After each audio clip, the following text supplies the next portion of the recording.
ये कपल अपने vacation enjoy करने के लिए वियतनाम चले जाते हैं। उस जगह पर सब कुछ था, लेकिन उन दोनों ने कभी एक्सपेक्ट नहीं किया था कि ऐसी खतरनाक चीजें किसी भी टूरिस्ट के साथ हो सकती हैं। इस रोमांचक कहानी की शुरुआत होती है काइल नाम के एक आदमी को दिखाते हुए जो अपनी वाइफ जेलियन के साथ मौजूद था। फिलहाल उसकी वाइफ जेलियन बहुत ही ज्यादा डिप्रेशन में लग रही होती है क्योंकि कुछ ही महीनों पहले उसका मिसकैरेज हो गया था। उसका बच्चा इस दुनिया में आने से पहले ही मर गया। अब इसी बात का सदमा उसे लगा हुआ था और बार बार वो यही सोचते रहती। काइल इन चीजों को भुला चुका था क्योंकि जो पास्ट की चीजें हैं वो और ज्यादा दर्द प्रोवाइड करती हैं। इसीलिए वो अपनी वाइफ जेलियन को समझाता है कि हमें मूव ऑन करना होगा, पर बेचारी यहाँ जेलियन और भी ज्यादा इन चीजों के बारे में सोचने लग जाती। इसीलिए अब काइल ने यहाँ डिसाइड किया कि वो जिलियन को एक हॉलिडे ट्रिप पर लेकर जाएगा जहाँ वो अच्छा खासा क्वालिटी टाइम स्पेंड कर सके, जिससे कि वो इन चीजों के बारे में बिल्कुल नहीं सोचेगी। काइल ने जल्द से जल्द टिकट्स बुक किए और जिलियन को लेकर निकल पड़ा वियतनाम, ऐसी जगह जहाँ अब के समय में कई सारी नेचुरल चीजें डेवलप हो रही हैं और वो तो कई सारे टूरिस्ट का फेवरेट प्लेस भी बन चुका है। काइल जिलियन के साथ साथ वियतनाम आकर उस पूरी जगह को एक्सप्लोर करने लगा। काइल को यही लग रहा था कि इससे जिलियन का ध्यान बढ़ जाएगा और वो दूसरी चीजों पर ध्यान देगी, लेकिन काइल को क्या पता था कि इस जगह पर लाकर उसने ही उन दोनों की मौत को बुलावा दिया है। अब बीच वाले रास्ते से आने के बाद वो एक रेस्टोरेंट में रुककर कुछ खाने पीने लग जाते हैं। काइल तो बच्चों के साथ जाकर फुटबॉल खेलने में बिजी हो गया था और वहीं जिलियन अपनी मदर से बातचीत कर रही थी वीडियो कॉल पर। जिलियन की मदर को भी उसकी बहुत फिक्र होती है मिसकैरेज के बाद, लेकिन जिलियन उन्हें बता रही थी कि काइल मेरा बहुत अच्छी तरीके से ध्यान रखता है, तो इसीलिए आपको टेंशन लेने की कोई जरूरत नहीं। जिलियन ने अपनी मदर से बहुत सारी बातें की और वो हर एक चीजें शेयर करती है ताकि उसके दिल को सुकून मिलता है। लेकिन यहाँ अब जिलियन की मदर एक इम्पोर्टेंट बात बताती है न्यूज चैनल के ऊपर से। उन्होंने हाल ही में देखा था कि वियतनाम की उस पूरी जगह पर एक बड़ा तूफान आने वाला है। ये तूफान कब तक चलेगा इसका वैज्ञानिक भी अंदाजा नहीं लगा पा रहे। अब यहाँ अपनी मदर के बताने पर जिलियन वहाँ के एक टीवी पर सारे न्यूज देखती है। सामने की तरफ कई सारे तूफान के बारे में बताया तो जा रहा था, लेकिन वो उसकी रीजनल लैंग्वेज में नहीं होती, वो वियतनामी लैंग्वेज में होती है, जिससे कि जिलियन को ज्यादा कुछ समझता नहीं। इसीलिए जिलियन ने सीधा उन चीजों को इग्नोर कर दिया और अपनी मदर से बात करने लगी। अब कुछ खा पी लेने के बाद वो दोनों अपने होटल की तरफ जाते हैं जो पानी के किनारे वाली प्लेस पर बनाया गया था। ऐसे ही टाइप के स्टे रूम्स टूरिस्ट आजकल पसंद कर रहे हैं वियतनाम के अंदर। अब फ्रेश होने के बाद काइल सीधा जंप लगा देता है पानी के अंदर थोड़ा नहाने के लिए। वो पानी बहुत ही ज्यादा साफ था और वो तो जिलियन को भी नीचे आने के लिए कहता है, लेकिन जिलियन का शायद थोड़ा मूड नहीं था, इसीलिए वो कहती है कि वो बाद में आएगी। जिलियन मोबाइल पर लगातार न्यूज देख रही होती है कि उसे कुछ समझ जाए, लेकिन वो न्यूज को ट्रांसलेट कर पाती इससे पहले काइल ने उसे मोबाइल साइड में रखकर अंदर बुलाया। वो कहने लगा कि इस जगह पर हम एंजॉय करने आए हैं, तो तुम मेरे साथ मिलकर सारी चीजें एक्सप्लोर करो। इतना ज्यादा फोर्स करने के बाद आखिरकार जिलियन मान ही गई। उसने अपना मोबाइल फोन साइड में रखा और कूद गई काइल के साथ पानी में। दोनों साथ में बहुत एंजॉय करते हैं और समुद्र के अंदर मौजूद वाटर लाइफ को देखते रह जाते हैं। वहाँ पर तो अलग अलग टाइप की मछलियाँ मौजूद थी। जिलियन और काइल ने आज तक इतना खूबसूरत नजारा देखा ही नहीं होता। उन्हें बस मन कर रहा होता है कि वो हमेशा के लिए यहीं पर रुक जाएं और धीरे धीरे समुद्र की सारी जगह को देख लें। वो दोनों कपल तो पानी में तैरते हुए एक चट्टान के पास चले जाते हैं जिसके ऊपर काइल जाकर बैठ गया था। जिलियन भी उसके पास मौजूद होकर प्यार भरी बातें करने लग जाते हैं। अब इस समय देखकर लग रहा था कि जिलियन अपने पास्ट के बारे में ऑलमोस्ट सब कुछ भूल चुकी है। वो यहाँ काइल के साथ एंजॉय कर रही है और होप सो ऐसा ही बना रहे। पर यहाँ हमें पता चला कि काइल जिस चट्टान के ऊपर बैठा हुआ था उसका अचानक पैर फिसल गया। नीचे वाली चट्टान नुकीली थी, इसीलिए उसके पैर पर चोट लग गई और काइल को खून निकलने लगा। जिलियन यहाँ काइल की मदद तो करने आती है, लेकिन जिस तरीके से पूरी सिचुएशन बनी हुई थी जिलियन को अपना पास्ट याद आने लगा जब वो बच्चे को जन्म देने वाली थी और वो नहीं बच पाया। जिलियन की आंखों में आंसू आ जाते हैं और फिर भी वो काइल को बचा रही थी। काइल भी अपनी वाइफ को देखकर समझ गया कि वो अपने पास्ट की वजह से ही रो रही है, ना कि काइल के पैर में लगी हुई चोट की वजह से। काइल कैसे भी उस जगह पर खड़ा होकर जिलियन को शांत कराता है और ये कह देता है कि हमें आगे बढ़ना होगा, शायद हमारी फैमिली आगे चलकर भी और बढ़ सकती है। अब काइल ने ये सारी चीजें तो जिलियन को शांत करने के लिए की थी, लेकिन अब वो और ज्यादा रोने लगी। उसे बहुत ही ज्यादा दुख होता है जो उसकी लाइफ में हुआ था। वो सच में उस बच्चे को इस दुनिया में लेकर आना चाहती थी और अपनी फैमिली बनाना चाहती थी, लेकिन किस्मत को तो शायद कुछ और ही एक्सेप्टेड था। वो दोनों तो कैसे भी करके उस जगह से निकलकर वापस अपने होटल वाले रूम में आ जाते हैं। लेकिन अब यहाँ जिलियन बहुत ही ज्यादा डिप्रेशन में रहने लगी और उसे कुछ अच्छा नहीं लग रहा था। जिलियन अपने रूम में बैठकर दूर से देख पा रही थी कि बहुत ही घने और काले बादल उनके पास आ रहे हैं। उसे कुछ अच्छा नहीं लग रहा था, तो उसने अपने हस्बैंड काइल को कह दिया कि उन्हें यहाँ पर नहीं रहना, वो यहाँ से जाना चाहती है अपने घर पर। काइल भी जिलियन की बात को समझ रहा था और वो भी इसे डिनाई नहीं करता। उसने अपनी वाइफ को दिलासा दिया कि वो अगली सुबह को निकल जाएंगे, सिर्फ उन्हें आज आज की रात का ही वेट करना है। जिलियन के समझने के बाद वो काइल के साथ बेड पर सो जाती है और काइल ने तो उसे बहुत अच्छी तरीके से हैंडल किया, पर उन्हें क्या पता कि ये उनकी आखिरी रात हो सकती है। अब यहाँ वो दोनों रूम के अंदर जब आराम से सो रहे थे तो बाहर की तरफ मौसम बहुत बेकार हो गया था। आसमान में बिजली कड़क रही थी और तूफान आने की संभावना तो बहुत जल्द होने वाली थी। काफी तेजी से बारिश होने लगी और ये आवाज सुनकर जिलियन तुरंत ही उठ जाती है। उसे कुछ ठीक नहीं लग रहा था, इसीलिए वो काइल को भी जगाकर इस बारे में बताती है। लेकिन काइल ने जब इन चीजों को देखा तो वो कहने लगा कि ये सिर्फ थोड़ी सी बारिश है जो कुछ देर में अपने आप ही बंद हो जाएगी, हमें इस बारे में कोई भी टेंशन नहीं लेना चाहिए। अब यहाँ जिलियन अपने हस्बैंड के समझाने पर मान जाती है और वो दोनों एक साथ सोने लग जाते हैं। कुछ मोमेंट बाद उन्हें रिसेप्शनिस्ट का कॉल आता है और वो पूछ रहे थे कि आप सब कंफर्टेबल हो कि नहीं। रिसेप्शनिस्ट ने एक और बात इंक्लूड की कि शायद बाहर की तरफ थोड़ा मौसम खराब हुआ है, अगर आप दोनों चाहो तो वापस आकर मेन होटल में रुक सकते हो। लेकिन काइल और जिलियन उसी जगह पर रुककर अपनी आखिरी रात यहाँ पर गुजारना चाहते थे, इसीलिए उन्होंने रिसेप्शनिस्ट को मना कर दिया और वो उसी पानी के किनारे वाले रूम में रहेंगे। सारी बातें करने के बाद आखिरकार वो दोनों आराम से सो जाते हैं एक दूसरे को पकड़ के। अब धीरे धीरे जैसे रात होती जा रही थी तूफान की इंटेंसिटी और ज्यादा बढ़ जाती है। समुद्र का पानी भी बढ़ते हुए अब उस रूम तक आने लगा था जहाँ किनारे की तरफ वो सब बनाए गए थे। इनफैक्ट अब तो बारिश भी दुगनी स्पीड से होने लगी होती है।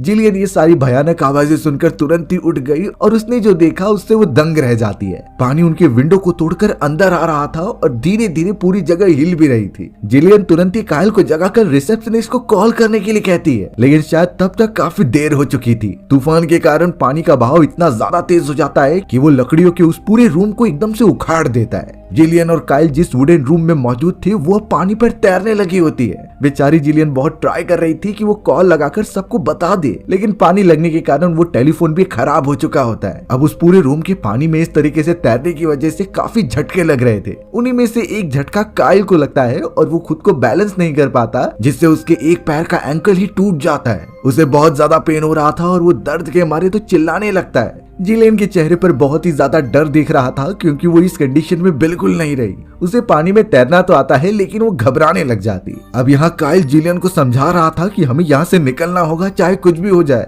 पर जैसे वो बाहर की तरफ देखते हैं तो उन्हें पता चला कि जिस वुडन रूम में वो लोग मौजूद हैं वो किनारे से अब काफी दूर आ चुकी है। यानी यहाँ से वो किसी को आवाज भी नहीं दे सकते और ना ही किसी से कनेक्ट कर सकते हैं मदद के लिए। फिर भी यहाँ पर जिलियन जोर जोर से चिल्लाती रहती है जिसका कुछ फायदा नहीं होने वाला था। काइल जिलियन को फिर से समझाता है कि हमें पानी में कूदकर आगे बढ़ना होगा, नहीं तो अगर हम और ज्यादा दूरी पर चले गए तो किसी को बचाना नामुमकिन होगा। जिलियन देख पा रही थी कि काइल का पैर टूट चुका है, लेकिन फिर भी वो सिर्फ जिलियन के बारे में सोच रहा है और उसे बचाना चाहता है। तूफान और बढ़ता चला जा रहा था और पानी की लहरें तो एक तरीके से उसे तोड़ते जा रही थी। इन्हीं चीजों की वजह से काइल अपनी वाइफ जिलियन को समझाता है कि तुम्हें पानी में उतरना होगा, तुम जाकर मदद लेकर आ जाओ और वो यहीं पर रुकेगा। अब जैसे ही काइल अपनी वाइफ जिलियन को खिड़की पे से पानी के नीचे रखने गया तो वो काफी पैनिक होने लगी। वो तो अपने हस्बैंड को इस हालत में छोड़कर नहीं जाना चाहती थी, पर तभी काइल ने पानी के अंदर मौजूद एक बड़े से चट्टान को देखा जिसकी तरफ ये वुडन वाला रूम आगे बढ़ रहा था और उन दोनों के बीच में मौजूद थी जिलियन जो उसमें दबकर तो मर ही जाएगी। इसीलिए काइल ने एक टफ डिसीजन लिया और अपनी वाइफ जिलियन को पानी में तुरंत ही फेंक दिया। जिलियन नीचे से होते हुए दूसरी तरफ पहुंच जाती है और उसने ये देखा कि लकड़ी का वो रूम बहुत बुरी तरीके से टकरा गया है उस चट्टान से। ऑलमोस्ट अब वुडन रूम टूटने वाला था और उसके अंदर अभी भी काइल मौजूद होता है जो घायल अवस्था में था। जिलियन जल्द से जल्द अपने आप को कैसे भी स्टेबल करती है और उस घर के अंदर चली जाती है काइल को ढूंढने के लिए। थोड़ी देर के बाद आखिरकार उसे काइल मिल गया, लेकिन इस पूरे प्रोसेस में उसके पैर पर और ज्यादा चोट लग चुकी होती है। बेचारा दर्द में कुछ बोल भी नहीं पा रहा था और जिलियन तो ये कंडीशन देखकर और भी ज्यादा रोते जा रही थी। इस जानलेवा तूफान में उन्हें कौन बचाने आएगा उन्हें बिल्कुल अंदाजा नहीं, पर वो ये भी नहीं सोच पाते कि आगे आने वाला खतरा तो इससे ज्यादा बड़ा है। जिलियन तो लगातार ये कह रही होती है कि हमें इस लकड़ी के टुकड़े से निकलकर उस बड़े से पत्थर पर चले जाना चाहिए जो शायद कितने भी तूफान आ जाए किनारे से उतनी ही दूरी पर होगा। लेकिन काइल को ये बहुत ही डेंजरस लग रहा था क्योंकि पानी और ज्यादा ऊपर जाएगा तो चट्टान नीचे जा सकती थी। इसीलिए वो जिलियन को कन्विंस कर लेता है कि वो इसी वुडन वाले घर में रुकेंगे। जिलियन भी बेचारी उसकी बात मानकर वहीं पर रह जाती है। पूरी रात वो दोनों भरी तूफान में इसी तरीके से आगे बढ़ते रहे और सुबह होने पर पता चला कि तूफान रुक चुका है। लेकिन अब यहाँ उठने पर पर जिलियन जब अपने आसपास नजर घुमाती है तो उसे वो बड़ी चट्टान नहीं दिखाई दे रही थी। दूर दूर तक सिर्फ और सिर्फ पानी मौजूद होता है। जिलियन इस मोमेंट पर काफी गुस्सा होने लगी काइल के ऊपर ही, क्योंकि काइल के कहने पर ही वो इस रूम में रुके थे और अब पता नहीं वो किनारे से कितने ज्यादा दूरी पर आ चुके हैं। शायद अगर वो चट्टान पर रुक जाते तो अब तक उन्हें कोई बचाने आ जाता। जिलियन तो इस सिचुएशन से एकदम इरिटेट हो चुकी थी और वो यहाँ पर आना भी नहीं चाहती थी। काइल ही था जो उसके बारे में सोचते हुए एंजॉयमेंट कराने के लिए यहाँ लेकर आया था। अब तो जिलियन यहाँ काइल से अच्छी तरीके से बात भी नहीं करती और पानी में कूदकर कुछ सामान ढूंढने लग जाती है जो उनके सर्वाइवल के लिए काम आएगा। थोड़ा सर्च करने के बाद उसे आसपास कुछ पानी की बोतल्स और कुछ रिसोर्सेस मिल जाते हैं जो वो अपने साथ इस ट्रिप पर लेकर आए थे। जिलियन कई बार गोता लगा रही थी और अपने साथ बहुत सारी चीजें उस टूटे हुए रूम के अंदर रखने लग जाती है, लेकिन जब उसने एक और बार पानी के अंदर डुबकी लगाई तो वो एकदम दंग रह गई। पिराना मछलियों का कई सारा ग्रुप उसके आसपास घूम रहा था और वो उसके ऊपर अटैक भी करने आता है। जिलियन बहुत ज्यादा डर गई और तुरंत ही टूटे हुए रूम के ऊपर चढ़ जाती है। थोड़ी देर अगर वो और रुकती तो शायद पिराना मछलियां उसकी पूरी बॉडी को चकनाचूर कर देती। फिलहाल जिलियन बहुत ज्यादा थक गई होती है तो वो काइल के पास आकर बैठ गई। काइल अपना फोन भी बैग से निकाल रहा था, लेकिन वो पूरी तरीके से पानी में डूबने के बाद एकदम खराब हो चुका होता है। दोनों ही एकदम हताश हो चुके थे कि उन्हें कौन बचाने आएगा इस पूरे समुद्र के बीच में।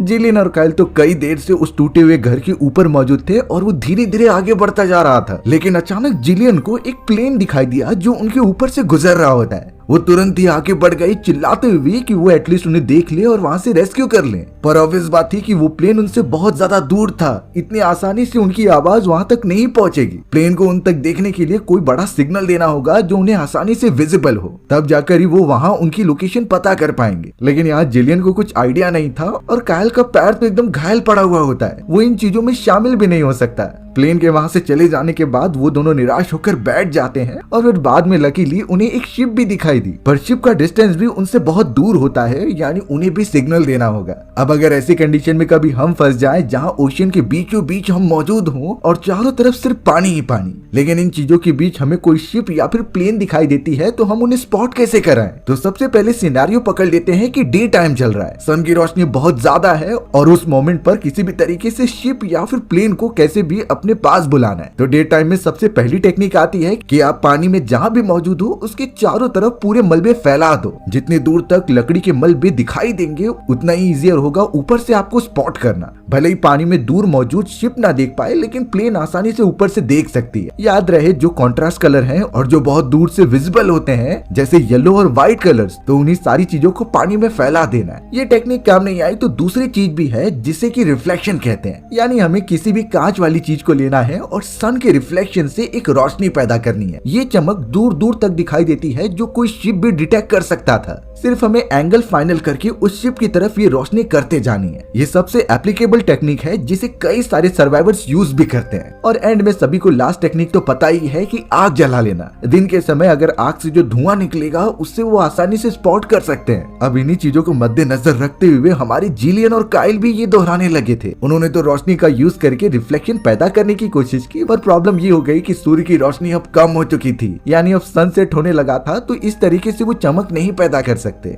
फिर बाद में उन्होंने डिसाइड किया कि वो आग जलाएंगे और जो धुआं निकलेगा उससे वो बोट उन्हें देख लेगी। जल्द से जल्द दोनों ने मिलकर उस टूटे हुए लकड़ी के टुकड़ों को जमा किया और उस जगह पर आग लगा दी। धीरे धीरे धुआं निकल रहा था पर वो बोट भी उनसे दूर जा रही थी। दोनों ने मिलकर आग बढ़ा दी, बट अब ये आउट ऑफ कंट्रोल हो चुकी होती है। वो ये भूल चुके थे कि जिस रूम के ऊपर वो ट्रैवल कर रहे होते हैं वो भी लकड़ी का ही था। तो अब आग जलाने के चक्कर में वो लकड़ी का घर भी जलने लगता है। अब ऐसी क्रिटिकल कंडीशन आ गई थी तो जिलियन और काइल को पानी में ही कूदना पड़ा। बेचारे वो दूर मौजूद शिप भी चली गई और जिस पर वो सवार थे वो लकड़ी का रूम भी जल चुका था। उनकी आंखों के सामने ये भयंकर नजारा वो बहुत मुश्किल से देख पा रहे थे। सिर्फ अब उस जगह पर लकड़ी के छोटे छोटे टुकड़े होते हैं जिसके ऊपर वो दोनों अपना वेट डालकर तैर रहे थे। पता नहीं आगे क्या होने वाला है, लेकिन ये क्लियर था कि दूर दूर तक उनकी मदद करने कोई भी नहीं आएगा। अब यहाँ काइल का पैर पे जो चोट लगी हुई थी उससे ब्लड लगातार निकलता जा रहा था, और अगर पानी में ब्लड लगातार फैलते जा रहा है तो ये कई सारे खतरनाक जल जीवी जानवरों को अपनी तरफ अट्रैक्ट करती है। उनमें सबसे पहले पता ही है कौन है। जिलियन और काइल कई देर तक वैसे ही फ्लोट करते ही रहते हैं, तभी उन्हें पानी में हलचल दिखाई दी। हलचल के थोड़ी देर तक देखने पर पता चला कि वहाँ पर बड़े बड़े फिन्स निकल रहे हैं जो खतरनाक शार्क के एक ग्रुप से थे। जिलियन इस मोमेंट पर बहुत ही ज्यादा डर गई, क्योंकि अगर एक बार शार्क ने उन्हें पकड़ लिया तो उनका बचना नामुमकिन है। इसीलिए वो घायल पड़े हुए अपने हस्बैंड को एक बड़े से लकड़ी के टुकड़े के ऊपर लेकर जाने लगती है। पहले जिलियन उसके ऊपर चली गई अपनी जान बचाकर और फिर काइल को खींचने लगी। काइल का ब्लड अभी भी पानी में मिलता जा रहा था जो शार्क्स को अपनी तरफ अट्रैक्ट करता ही जाता है, पर जिलियन कैसे भी काइल को ऊपर खींचने में कामयाब हो जाती है। हमें दिखाया गया कि उस जगह पर डॉल्फिन्स का भी एक ग्रुप है जो ज्यादातर इंसानों पर हमला नहीं करती। फिर आखिरकार उनका ये अजीब बिहेवियर क्यों देखने मिल रहा है? वो बार बार उनके पास से गुजर रही थी जैसे अटैक करने के मूड में हो, पर जिलियन और काइल उस लकड़ी के टुकड़े से नीचे नहीं उतरते। वो कैसे भी करके उनसे दूर जाने का ट्राई करते हैं। अचानक उन्हें रियलाइजेशन हुआ कि एक शार्क तुरंत ही उनके लकड़ी के टुकड़े पर हमला कर चुकी है और बहुत फोर्स लगाने के कारण वो लकड़ी का टुकड़ा दो भाग में बट गया था। एक तरफ थी जिलियन और दूसरी तरफ था घायल पड़ा हुआ काइल। जिलियन तो अपने लकड़ी के टुकड़े पर स्टेबल रहती है, लेकिन काइल पलट गया था। उसका पूरा खून पानी में फैलने लगा होता है जो ऑब्वियसली शार्क को उनकी तरफ अट्रैक्ट करती है। काइल चिल्ला रहा था और जिलियन उसकी मदद करने के लिए जैसे ही गई तो वो देख पा रही थी कि आसपास का पानी लाल होने लगा है। वो बहुत ही ज्यादा डर गई कि शार्क ने कहीं काइल को मार तो नहीं दिया। तुरंत ही वो अपने हाथ में एक लकड़ी का टुकड़ा लेकर पानी पर स्प्लैश करने लगती है जिससे शायद वो शार्क डर कर भाग जाए, पर इस तरीके से शार्क से बचा नहीं जा सकता। जिलियन जैसे तैसे उस लकड़ी के टुकड़े पर बैठती है और काइल को ऊपर खींचने का ट्राई करती है। यहाँ पर एक रियलिटी पता चली कि उन खतरनाक शार्क ने काइल का पूरा पैर काट लिया है। इतनी ज्यादा ब्लीडिंग होने की वजह से काइल तो बेहोश हो चुका था। जिलियन जो कि सॉफ्ट हार्टेड थी वो भी इस खतरनाक मंजर को देखकर सह नहीं पाती और बहुत ज्यादा थकान के कारण वो भी धीरे धीरे अनकॉन्शियस होने लगती है। काइल का आधा शरीर पानी में था पर उसने अपनी पकड़ नहीं छोड़ी थी। दोनों ही लकड़ी के टुकड़े पर बहते हुए आगे बढ़ने लगे। सुबह से शाम हो चुकी थी और अब धीरे धीरे रात का अंधकार छाने लगता है। जिलियन और काइल कई घंटों से बेहोश पड़े हुए थे, लेकिन थोड़ी देर बाद जब जिलियन अपनी आंखें खोलती है तो वो पा रही थी कि वो एक किनारे पर पहुंच चुके हैं। ये बहुत ही बड़ा आइलैंड था जो पानी के बीचों बीच है। जिलियन अब होश में आकर तुरंत ही काइल के पास जाती है क्योंकि वो कुछ मूवमेंट नहीं कर रहा था। उसकी पूरी बॉडी एकदम से ठंड पड़ चुकी थी और कोई रिएक्शन नहीं होता। जिलियन तुरंत ही काइल को उठाने का ट्राई कर रही थी पर उसे नहीं पता कि बेचारे काइल की जान जा चुकी है। उसके दोनों पैर कट चुके थे और इतनी ज्यादा ब्लीडिंग की वजह से वो नहीं बच पाया। जिलियन को ये देखकर बहुत सदमा लगता है और वो वहीं पर बेहोश हो गई। थोड़ी देर बाद फिर से जब वो अपनी आंखें खुलती है उसी बीच के ऊपर तो काइल उसे कहीं दिखाई नहीं दे रहा था। पानी में थोड़ी दूर पर देखने के बाद पता चला कि कई सारी शार्क्स काइल के बॉडी को अपने साथ लेकर जा रही हैं। अब जिलियन ये देख नहीं सकती थी कि कोई उसके हस्बैंड को ऐसे मारे। भले उसकी जान चली गई है लेकिन वो उससे अभी भी प्यार करती थी। जिलियन काइल की डेड बॉडी को लेने के लिए जैसे ही भागती है तभी पानी के अंदर कुछ नुकीली चीज से उसका पैर कट जाता है। बहुत सारा ब्लड पानी में फैलने लगा था और उसका पैर भी दर्द दे रहा होता है। प्रॉब्लम की बात ये थी कि जिलियन ने खुद मुसीबत को अपने पास बुला लिया था। ताजा खून सेंस करते हुए वो शार्क जो काइल की डेड बॉडी के पास थी उनमें से कुछ तो अब जिलियन के पास आने लगती है उसे काटने के लिए। एक ने तो उसके पैर पर हमला भी कर दिया। पर बात ये आ जाती है कि अगर हमारे सामने भी ऐसी कोई शार्क आ जाए जो हम पर अटैक करने से एक सेकंड पीछे हो तो हम बचेंगे कैसे और टेक्निक क्या होगी? सबसे पहले तो हमें घबराना नहीं है और ये जान लेना है कि शार्क के बॉडी पार्ट में सबसे नाजुक हिस्सा कौन सा होता है। शार्क की आंखें, उसके नाक और ग्रिल्स, ये तीन हिस्से बहुत ही नाजुक होते हैं जिन पर लगातार अटैक करने से शार्क कमजोर हो जाती हैं। याद रहे हमें उनके मुंह के ऊपर वाले हिस्से पर अपना हाथ रखना है। जरा से भी गलती वो आपके पूरे हाथ को चबा जाएगी। शार्क के दांत होते ही इतने खतरनाक हैं कि वो किसी आयरन के टुकड़े को भी काट कर चकनाचूर कर दे। यहाँ जिलियन की हालत भी कुछ वैसी ही थी, लेकिन उसके हाथ में एक पत्थर लग जाता है जो कि उसने उसके नाक पर मारना स्टार्ट कर दिया। वो तब तक नहीं रुकी जब तक वो शार्क उसे छोड़ ना दे। अब उसने शार्क को भी काफी घायल कर दिया होता है, इसीलिए वो मुड़कर वहाँ से चली गई। बेचारी जिलियन कैसे भी करके किनारे पर आती है और उसके पैर पर काफी जख्म हो गए थे। जल्द से जल्द ब्लीडिंग रोकने के लिए उसने अपने कुछ कपड़े फाड़े और उस घाव के ऊपर अच्छी तरीके से बांध दिया। अब तो उसके बॉडी में भी काफी खून की कमी हो गई थी और ये रियलिटी उसने एक्सेप्ट भी कर ली कि उसका हस्बैंड काइल मर चुका है। वो वापस अब नहीं आने वाला। जिलियन को सब कुछ धुंधला लग रहा था और जैसे उसके पास जीने के लिए कोई रीजन है ही नहीं। वो एक सुनसान आइलैंड पर फंसी हुई है और पानी में भी नहीं जा सकती क्योंकि शार्क्स उस पर अटैक करेंगे। अब जिलियन कैसे भी करके आगे बढ़ती जा रही थी और उसे बड़े बड़े चट्टान दिखाई देते, तो इसीलिए उसने डिसाइड किया कि वो ऊपर की तरफ चढ़ जाएगी और देखेगी कि वहाँ पर कोई शिप तो नहीं मौजूद है। पैर में चोट लगे होने के कारण भी वो आगे बढ़ती रही और पता चला कि टॉप पर पहुंचने के बाद सामने की तरफ उसे एक मछुआरा दिखाई दिया। ये मछुआरा अपनी छोटी सी राफ्ट के ऊपर था जो यहाँ शायद शिकार करने आया होगा। फिलहाल के लिए वो सो रहा होता है, लेकिन जिलियन उसे लगातार आवाज देते रही। उस फिशरमैन को कोई फर्क ना पड़ने के कारण अब उसके पास कोई रास्ता नहीं था पानी में कूदकर उसके पास पहुंचने का। जिलियन तैरते हुए आखिरकार उस राफ्ट के पास पहुंच गई और जल्द से जल्द उस फिशरमैन को जगाया। फिशरमैन तो चाइनीज लग रहा था, जिसे कि जिलियन की भाषा समझ में नहीं आती, फिर भी वो मदद कर रहा था जिलियन की ऊपर खींचने में, और जिलियन उसे इशारों में बताने लगी कि उस पर अटैक हुआ है, उसे मदद की जरूरत है और पैर पर बहुत ही बड़े बड़े जख्म मौजूद थे। शायद वो फिशरमैन उसकी बात समझ गया था और मदद करने के लिए भी रेडी हो जाता है। वो कैसे भी करके जिलियन को अच्छे तरीके से बिठा रहा था और उसने सबसे पहले जिलियन के घाव के ऊपर थोड़े अल्कोहल डाले, जो ऐसी कंडीशन में बहुत ही मददगार साबित होते हैं। जिलियन की चोट बड़ी थी, इसीलिए फिशरमैन ने कैसे भी करके उसके घाव को सिलना स्टार्ट किया। बहुत दर्द झेलते झेलते जिलियन तो थोड़ी देर के लिए वहीं बेहोश हो गई थी। फिशरमैन देखने से तो अच्छा लग रहा था क्योंकि वो उसकी मदद कर रहा होता है।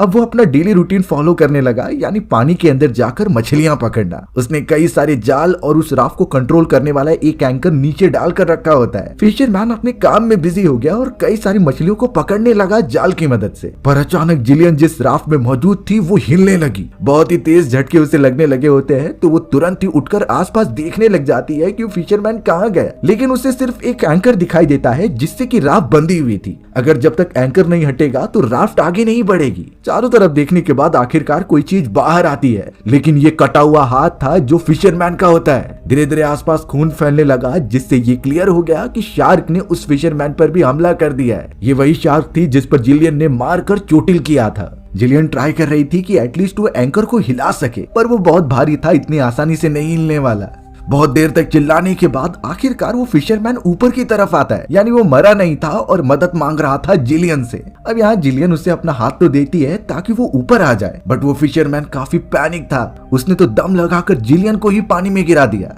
उनके आसपास शार्क घूम रही थी जो हमला करने की फिराक में होती है, बट जिलियन कैसे भी करके वापस राफ्ट पर चली गई और उस फिशरमैन को भी ऊपर खींचने की कोशिश कर रही थी। ऑलमोस्ट वो ऊपर आ चुका था, लेकिन उसी वक्त वहाँ शार्क कूद पड़ती है और उस फिशिंग करने वाले आदमी को वहीं पर अपने साथ लेकर चली जाती है। अब तो जिलियन को भी कंफर्म हो गया कि वो मर चुका होगा, बट प्रॉब्लम वाली बात यह है कि वो शार्क अभी भी वहाँ मंडरा रही है। जिलियन को खुद की प्रोटेक्शन तो करनी ही होगी, वो राफ्ट को हिला नहीं सकती, इसीलिए वो आगे बढ़ाने वाले एक प्रोपेलर को निकाल लेती है जो कि मशीन से चलता था। शार्क तो अब राफ्ट को भी गिराने के लिए लगातार उसकी तरफ बढ़ रही थी, पर जिलियन ने उस प्रोपेलर को बहुत तेज घुमाया और शार्क जैसे ही क्लोज आती है वो उस पर अटैक करने लगी। प्रोपेलर्स के नुकीले होने के कारण शार्क को वो डैमेज प्रोवाइड कर रहे थे। शार्क कुछ देर के लिए तो वहां से चली गई, पर उसने अभी तक हार नहीं मानी थी। वो फिर से अटैक करने के लिए आगे बढ़ती है। उस नुकीले प्रोपेलर के हमला करने की वजह से शार्क के बॉडी पर भी जख्म हो चुके थे, इसीलिए वो और भी ज्यादा गुस्से वाले तरीके से उस छोटी सी राफ्ट पर हमला करती है। जिलियन के पास एक प्रोटेक्शन के लिए वो प्रोपेलर था, वो भी काम करना बंद कर देता है, यानी वो ऐसे तो शार्क से नहीं लड़ सकती।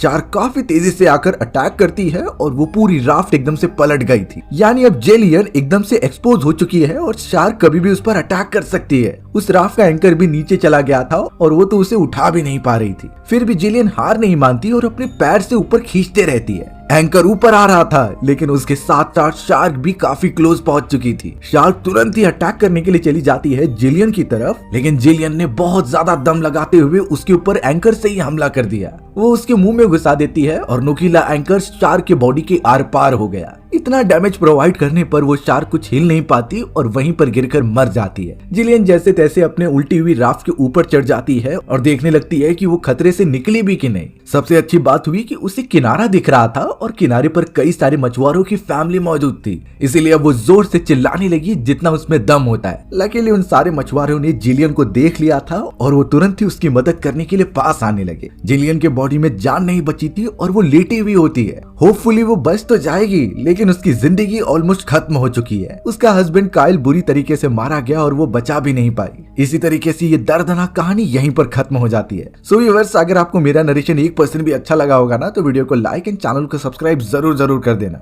मिलते हैं इसी तरीके की मजेदार वीडियोस में, तब तक के लिए बाय बाय।